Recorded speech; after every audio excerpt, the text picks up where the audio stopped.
existence, time, space, mind of God, information, everything as information.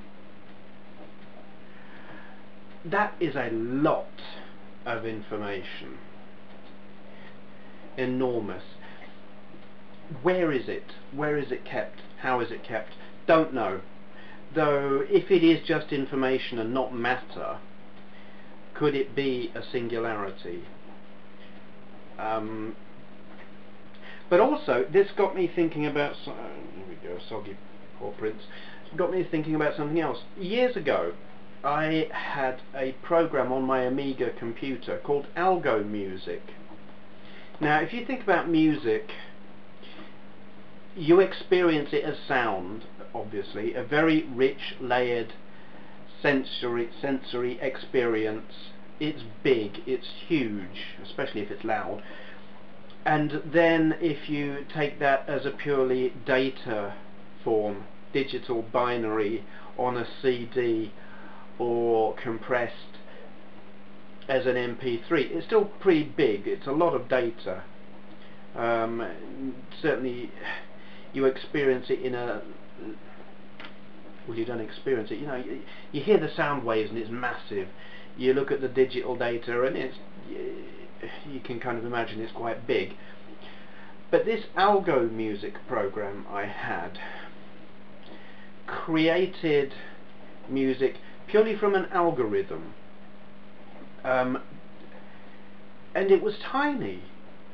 The actual algorithm itself was a few K, maybe 4K, something like that, absolutely tiny. And that 4K was interpreted by the program that was running it to make something that was several hundred megabytes in size as digital audio, which I then perceived as something fairly humongous in a sensory form as music. So here we are, perceiving reality as time and space physically, and that's pretty damn big. But then imagine that our perception is an illusion and all of this is just information. We're just perceiving information as physical reality.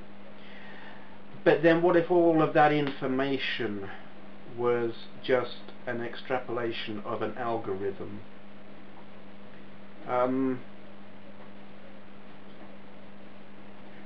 Could it be that that is the theory of everything that the scientists are looking for? You know, they can't make everything tie together in one big theory. Well, maybe they just need that algorithm. The problem is,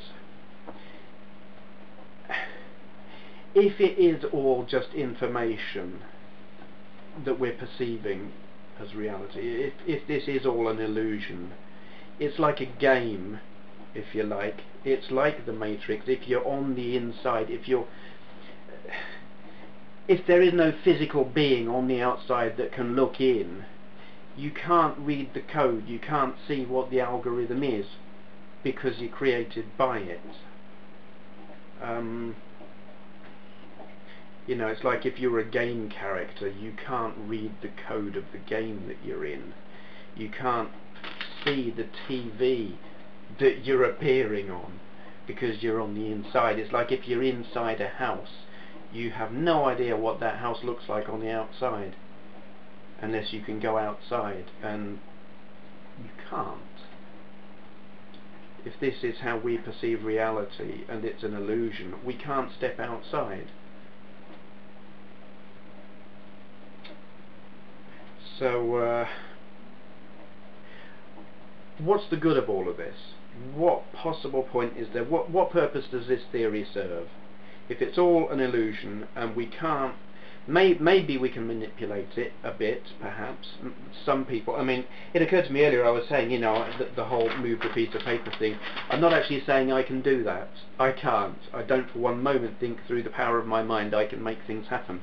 I think some people maybe can. I'm certainly not one of them. I think it is feasible.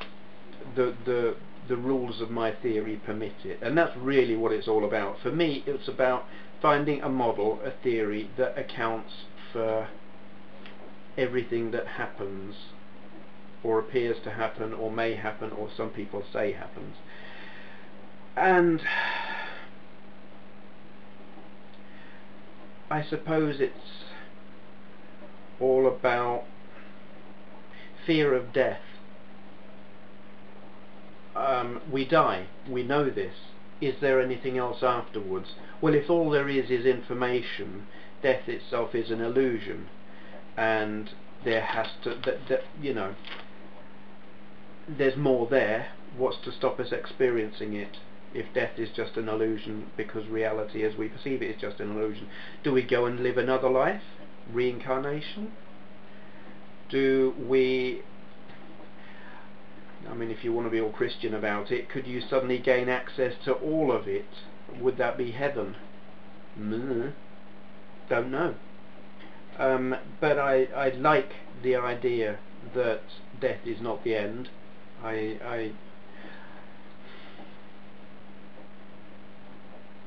It seems inelegant. It seems like a waste. And though I'm explaining this whole theory really, really badly, I find the actual theory itself very elegant, and I do believe, I mean, science and maths and stuff, when things are right, they are elegant. And this, to my mind, is elegant, or this whole idea, this theory. Ultimately, though, and this is the most important thing that you, particularly people who have a obsessive mind, none of it matters. You can't read the code, you can't perceive, you can't force yourself to see the information as information. We have no way of experiencing any of this any way other than we are experiencing it now. Ultimately, the whole theory is completely meaningless. You can't prove it. You can't disprove it. It works for me as a theory. I think it is just to alleviate my own fear of death. But at the end of the day, this is all we've got. This. So it's not worth spending too much time thinking about what is real, because you can't affect it. Do you know what I mean? Enjoy the life you've got. It might not be all there is to reality, but it's all you're going to see. So make the most of it, and don't screw it up, and don't go crazy, because it's not worth it. I think that's what I'm trying to say. Yeah. Anything's possible. Probably. I don't know. I'm being harassed. I think I'll shut up now.